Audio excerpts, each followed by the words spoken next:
Karon abot mi sa akong mga amigo diya sa public market. Bisag nakabantay gid na ako, magpadungdung dayon. Dili dayon mo tan-aw maulaw sila sa kuan. Ngano sila maulaw na sila tungod kay diya sa social media unsa ang mga sikreto, unsa ang mga gibuhaton sa mga sabadista, diskarte, teknik aron ang mga Katoliko himuon nga sabadista ako pagiyag-yag gibulgar man ako masuko sila sa mga karon daghay mga pagpandaon pagbalhin ako sa Katoliko gi-isyuhan ko nga kana akong bawbaon nga diri gihatag sa Katoliko kana sa ani nibalhin na sa Katoliko kay gitaga ako bawbaon kaya tinuod na ako uban mayon nga nibalhin na sa Katoliko si Amek tungod kay giupira ng kwarta kaya ug tinuod panggaling nakadawat pa ko kwarta nakadawat pa jud ko bao-bao naa pa jud ko sa tinuod nga simbahan ang kanindot swerte kaayo daghan na lang ilang panghimo nga mga fake news aron nga daoton ko karon pag ulang naay gi-post sa social media nga mutbot daw ko atubangan sa mga Katoliko ay aron na ang mga Katoliko masuko sa kuha. Siyempre, masuko naman mo. Di, makadisyon ang balik na lang ng sabadista kaya nagsuko mga Katoliko. Buhatong nila ng tanan. Pero bisan ang saon. Kay, minsan naman yung sa akong alimpatagan o sa akong kasing-kasing nga ang Katoliko mao ang tinuod sa simbahan. Amen. Ato palakpakan ang tinuod.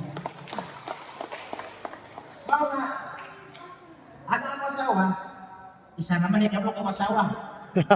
Lipay siya karon na nahimo na ko nga Katoliko. Sa una, sa nangawin pa ko siya, kung sana.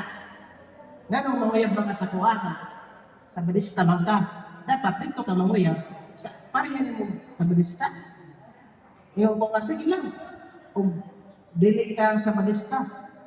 Kay ang plano na ako ato, tibuod yun ako siya nga sa badista. Ano yung mag-ubad na Mao kita anak sa plano. Ilabot na akong Katoliko ka, kay himungon mo ka na ako sa barista. Bakit ito, naasa ko una-una. Ibalik-balik ka na lang ako asawa sa pastor. Ibalik-balik ka rin sa balay. May burstadihan. Ako pa niya nagbasa sa Biblia. Nga pastor mo yung explain. Ang mga asawa, iba na may guwapo naman ang asawa. Explain niya, anak, pag-abot sa schedule na magkabunyag, ingon man ang pastor. Nek na ana ang baptismal questionnaire. Napa dito? Mutuo ba ka? Kasi linjoy propita ka? Check niyo mo. Halos amal ka mobilya sa kape. Bawat ang kape. Halos amal na, dagay mga pangutana. Mutuo ba ka sa Trinity? Amahan, anak, spiritual check. Ako gina na ko asawa nga. Bernes ba to? Bernes ba to? Bunyagan na ka. Kung saan lang yun? Sure na gid ka nga magpabunyag na ka. Libalipad man siya. Ako gitsatan ang pastor, dili ko pa magpabunyag ang asawa. Tawatanan ako siya, ang sayang rasyon nga nga dili ba siya magpabunyag, iyon siya nga dili ko magpabunyag aron nga mahimo ko sa badista tungod lang kay ikaw akong bana. Dapat magpabunyag ko aron nga mahimo ko sa badista. Kaya nakasabot ko, wala man siya makasabot. Wala siya magpabunyag. Nagpasalamat na ko nga wala siya nagpabunyag kay karon nag-uba na may simbahan. Kada Domingo mag-uba na may simba. Amen. Tayo mga nagsulat sa Ginoo kada adlaw Domingo. Amen. Wala na daghan ang mga BI sa kuha na isa ka panahon nga na pare taga Davao sa balista pa ato nga time. Ingon siya, tanan inyong pastor Bacalares, ako nang i-challenge 8 hours. 8 hours ko, mangutana sila ha? Siya po, 8 hours po siya na mangutana sa about sa Biblia. About Biblia lang.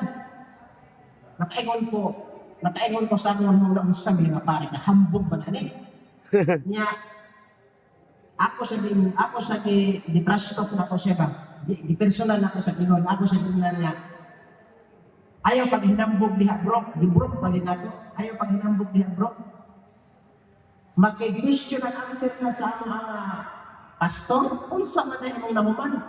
Wala ka kabalo nga. Kinsinay siya na tuig na nag-eskwela dito sa Roma pa yan. Dito siya nag-eskwela sa pagkapanig, sunod sa 15 na tuig. Pag-graduate niya, mabalik sa Pilipinas, naa siya naman sa Davao. Kahambog raman mo. Ako sa ginan, imong naman, itong mga bakit mo naman, murag daw ng tabliya. Ila na ang pare. Sukot man to siya.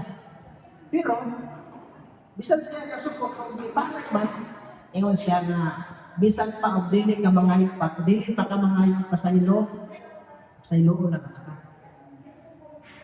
Nga naman, pinanggan ka sa Ginoo. Nakakunta, sakit yung tanya istorya sa buwan, sakit ba yung istorya?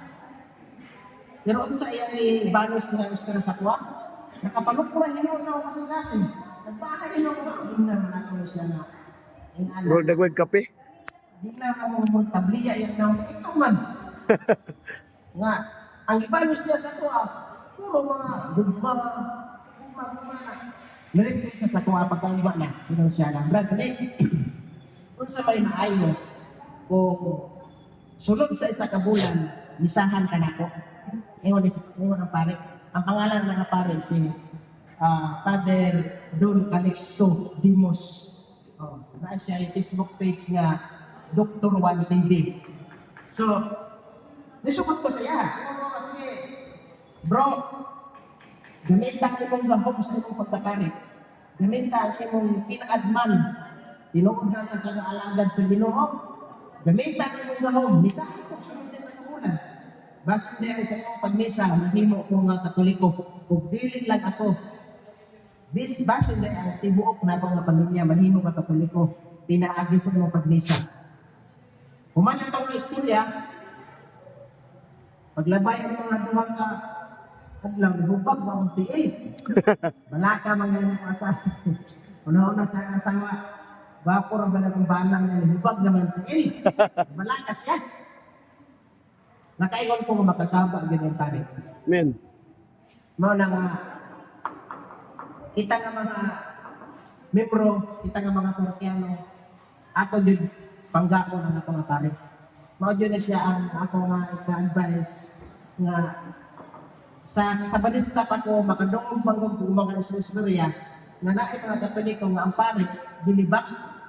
Ang pare pagdilibak niya. Dili ang pagkanang pagbisa sa pare, dili ko nga gipatamaan ka nga tao. Taman man na.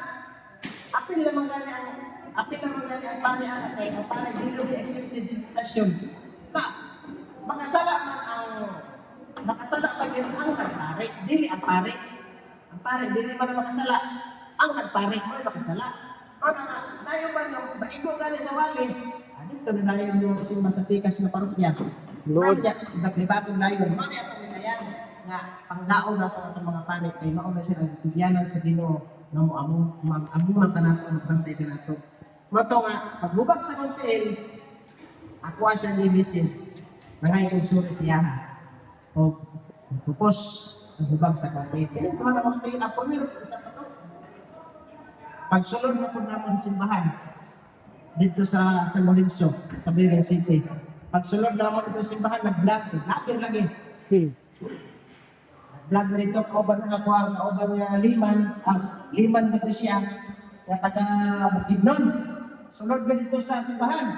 Pagsulod naman sa simbahan, ay guys, San Lorenzo Ruiz, kayo sa Katibran. Vlog na dito. Kaya, pagsunod na mo naman kayo, unumog na dito, nasa may ito, ako ito di kayo kay. Parang sama sa sunod na simbahan. Mata hilong na nagbubak ako na konti. Mata nga, check na po na ako itong pare. Nang ayaw ko magsuri. Pero ito nga, gibuhat na ako, nag-vlog dito sa sunod na simbahan. Nahimo itong controversya niya, nag-viral dito. Daghan mo, kita ba sa goro mo ito rin. Di ako dito sa sanahon na nag-atubang sa barangay sa mga Knight of Columbus. Ipatawan ko sa Knight of Columbus. Iwan ko ng kapitan. Iyon siya namin. Rugay naman ko dili nga kapitan sa barangay, pero klaro naman yun ko naka-silatik, naka-experience sa freelance, na 15 ka pong relax, gawas. Gawas sa relax, ang mga trabaho, masingkong sa motor. Ang kadaghan kayo nila nito, madalang ang kapitan. Kaya kapitan, sige ka naman po, Ben. Bukod na po may balay, balaki yung sa kuha, siyempre yan, magpuproteksyonan. Pero nabalaki din siya. Ikaduwa, kahigayon niya, nagkatubag niya sa Night of Columbus. Mga kong sorry, wala pa yung approve dawat ang atong sorry nga dito sa simbahan sa barangay. Ngayon pa yun nga, dili naman kay Anay o Columbus broad dili man kay Anay o Columbus ang nasakitan atong pinahibuhat ng tugal-tugal mo sunod simbahan. Apil ang tibuok Catholic community. Mapasakto ka na mo, pero dito ka mga yung public apology sa simbahan. Ito dito. Pag sa misa, nag-public apology ko. Ay, ka dahil na ipasaylo ko. Kaya wala. Ngayon man ko sila na kung dili ka mag-public apology kasi papagos niya, asuhan ka mo. Mauto nga, ang mga sabi sa pod, ngayon ko sila, si Ami, mga katoliko lang, kay